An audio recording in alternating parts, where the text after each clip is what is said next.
Gimana cara melakukannya? Tangan.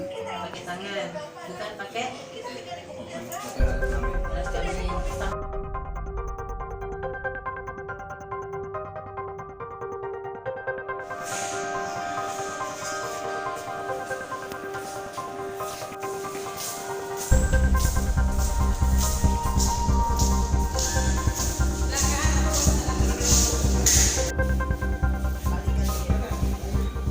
Kenapa istrinya kan masih? Kenapa ngelakuin sama Iya. anak-anak?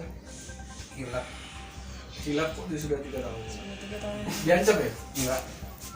Enggak ada ancaman. Sudah berapa kali? 10 ya? Kurang lebih dari 10.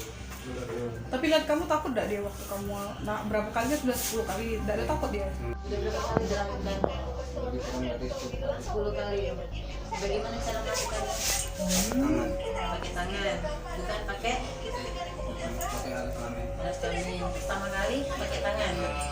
Yang terakhir kali di bulan Kemungkinan bulan kemarin bulan Juli terakhir. terakhir. Tetap pakai jari juga. Enggak dipegang belakang. Di belakang. Nangis nggak korbannya? Iya. Dan nangis. Setelah itu dikasih uang. Iya. Berapa? 20.000. Diterima sama korban. Bujuk awalnya kayak mana Pak? Diajak ke belakang gitu. Terus? Ya mau korbannya. Terus tuh? Enggak maksa, enggak apa itu. Ya. Korbannya mau. Di awal bujuknya tuh kayak mana? Dek mau Iya. gak sih? Kamu Dia kita belakang. Terus? Dia ikut. Udah itu? Ya gitu. Masih di tangan. Jangan lupa subscribe, share, komen, dan like ya.